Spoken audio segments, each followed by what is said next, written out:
سلام، امیدوارم حالتون خوب باشه. امروز قراره با هم یک کارت محصول بسازیم.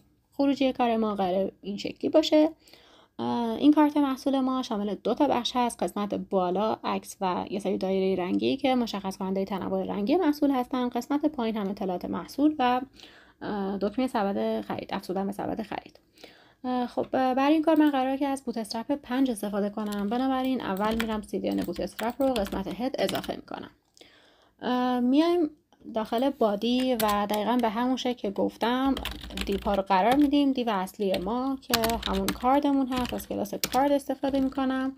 داخلش 2 تا دیو میذارم، یکی برای قسمت بالا که همون عکس و دایره ها باشه، قسمت پایین هم بادی کارد باشه که برای این هم از کلاس کارد بادی استفاده میکنم. خب به این شکل قراره که پیش بریم. داخل قسمت اول من تصویر محصول رو قرار بذارم، پس ایمیج رو میذارم و لینک اون عکس رو قرار میدم. من از یک لینک استفاده کردم، شما میتونید از تصویر مد نظرتون استفاده کنید. تصویر ما به این شکل اضافه میشه ولی خب سایزش درست نیست و باید بهش استایل بدیم. پس اول از همه من بهش کلاس میدم که بتونم بهش استایل بدم و مثلا این کلاس پروداکت ایمیج باشه. این دیو پرنتش رو هم به همین شکل اسم میدم، مثلا پروداکت ایمیج داش کانتینر. و به این دیو اصلیم هم باز من یک کلاسی میدم که باز به این هم بتونم استایل بدم. استایل رو من قسمت بالا می نویسم.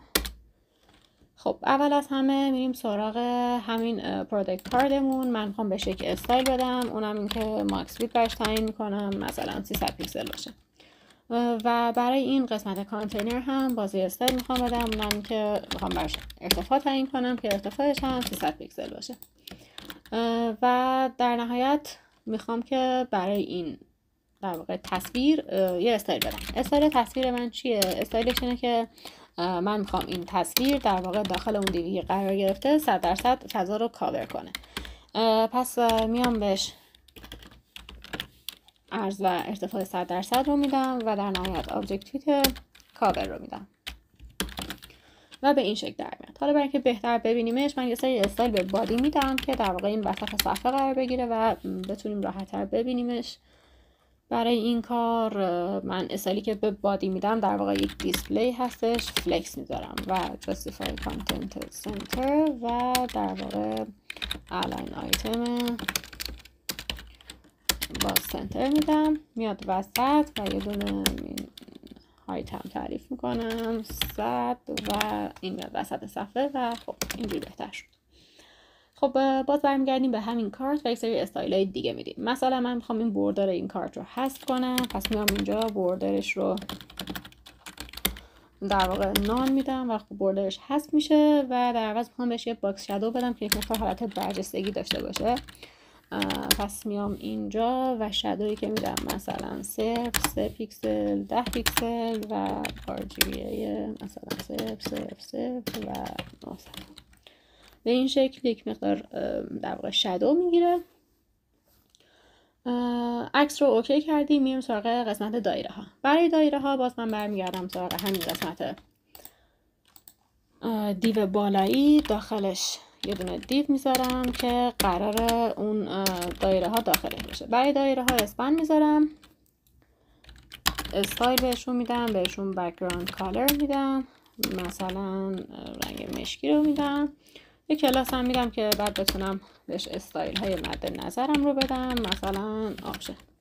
خب از این کپی میگیرم 4 تا، به این شکل رنگاشون رو عوض میکنیم. مثلا این یکی رو رنگ قرمز میذاریم، این یکی رو مثلا طیف آبی میذاریم. به این شکل در میاد. و یه دونه کلاس هم به دیو پرنتشون بدم که در واقع بتونیم اون رو هم استایلش رو بنویسیم. اینو دقت کنید که این کلاس ها متفاوته. خب من میرم اول به این اسپن ها کلاس کالر آپشن استایلش رو بدم. اولین کاری که میکنم یه مثلا عرض 12 پیکسلی برش در نظر میگیرم، یه ارتفاع 12 پیکسلی در نظر میگیرم و میام سراغ این آپشن که استایلش رو بدم که بتونیم ببینیمش. اولین کاری که میکنم دیسپلیش رو فلکس میکنم، بعد فلکس دایرکشن رو میخوام که به شکل ستونی باشن کالم میذارم. بعد میخوام اینا سمت چپ قرار بگیرن، لفت 10 پیکسل رو میذارم. البته بعد پوزیشن رو ابسولوت بذارم که اینا بیان روی عکس. خب بعد از بالا هم میخوام یک فاصله ای بدم، مثلا 10 پیکسل هم از بالا میذارم برای که یه فاصله هم داشته باشن. یه گپ بهشون میدم، مثلا 6 پیکسل هم گپ میذارم برای اینکه شکل گرد هم داشته باشن. به قسمت آپشن یعنی اون اسپن ها در واقع بوردر رادیوس 50% رو میدم. خب اینم از دایره ها. میریم برای قسمت پایین، اطلاعات محصول. توی قسمت اطلاعات محصول ما عنوان رو داریم، امتیاز، قیمت ها و موجودی انبار و دکمه افزودن به سبد خرید. اول از همه میریم سراغ عنوان. به تگش 5 میذارم. برای مثال تیشرت مردانه آستین کوتاه طرفدار، به این شکل. برای اینکه فونتش بهتر بشه من از فونت وزیر استفاده میکنم. CDNش رو در واقع بالا اضافه میکنم و اینجا هم داخل بادی فونت فامیلی رو اضافه میکنم. فونت وزیر میذارم برای اینکه هم بتونم حالا استایل های بهتری بهش بدم. یک کلاس برش تعریف میکنم، مثلا پروداکت تایتل. قسمت پروداکت تایتل رو میام اینجا و استایلی که بهش میدم استایل خاصی مد نظرم نیست، فقط میخوام یه مقدار فونتش کوچیک‌تر بشه. برای مثال این اندازه خوبه و میریم سراغ این که یک فونتش رو هم بولد کنم چون در واقع عنوان هست و میخوام تمرکز روش باشه. به این شکل در میاد. این از عنوانمون. قسمت بعد امتیازات. میریم سراغ امتیازات و دیو میذاریم برای امتیاز ستاره‌ای. برای نمایش ستاره ها من از فونت آسام استفاده میکنم، بنابراین میرم دوباره قسمت بالا و CDN فونت آسام رو اضافه میکنم.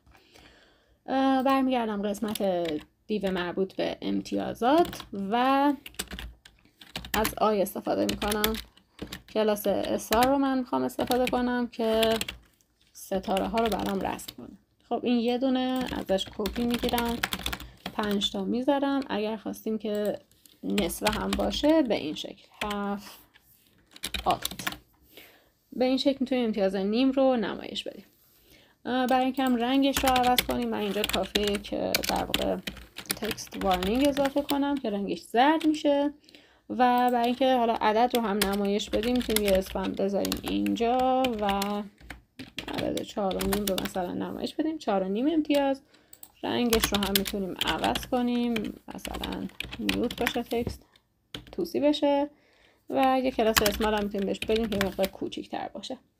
این هم از قسمت امتیازات و میریم سراغ قسمت بعدی. قسمت بعدی بحث قیمت ها هست که ما قیمت قبل از تخفیف و بعد از تخفیف داریم. پس من یه دیو میذارم، داخلش 2 تا اسپن میذارم، یکی برای قیمت بعد از تخفیف، یکی برای قیمت قبل از تخفیف. فرض میگیم قیمت جدیدمون هست 400,000 تومان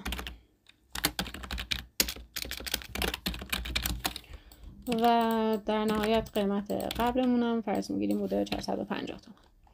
خب این از این. حالا برای اینکه یک مقدار ظاهرشون متفاوت بشه اینجا من کلاس رنگ سبز استفاده میکنم که در واقع رنگش سبز بشه. به این یکی هم کلاس مربوط به رنگ توسی رو استفاده میکنم که به این شکل در بیاد. برای اینکه کوچیک‌تر بشه به نسبت قیمت جدید، یه مقدار سایزش کوچیک‌تر بشه، کلاس اسمال استفاده میکنم. با این حال بهشون 2 تا کلاس دیگه هم میدم که بتونم حالا استایل های بهتری رو بدم.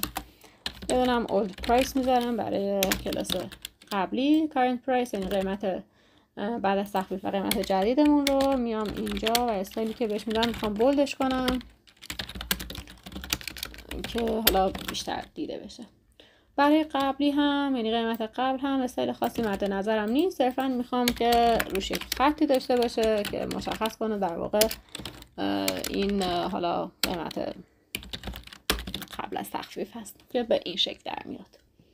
این هم از قیمتمون و میریم سراغ قسمت بعدی، بحث موجودی انبار. برای موجودی انبار باز میام این قسمت پایین و یک دیو ایجاد میکنم، داخلش می‌نویسم موجود در انبار. اینو میتونید برای نمایش موجود بودن یا نبودن یا برای وقتایی که تعداد موجودی از یک حدی پایین تر هست میخواید حالت هشدار داشته باشه استفاده کنید. مثلا من اینجا یک کلاس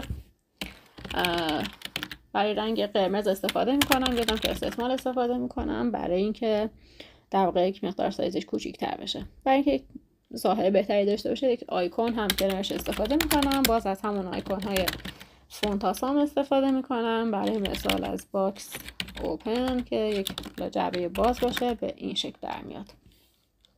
این هم از قسمت موجودی انبارمون و در نهایت قسمت آخر دکمه افزودن به سواد خرید. یه دکمه میذارم به این شکل، عنوانش هم باشه افزودن به سواد خرید. خب استایلش میکنیم. اول از همه من بهش یک کلاس BTN میدم، بعد کلاس BTN مثلا رنگ سبز رو میدم، بعد دیگه مثلا میخوام باز داخل این هم یه آیکون بذارم، برای مثال به این شکل باشه. آیکون شاپینگ کارت رو استفاده میکنم.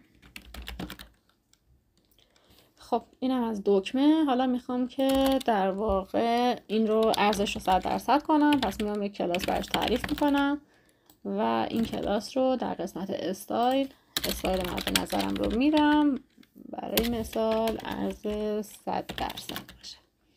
به این شکل در میاد.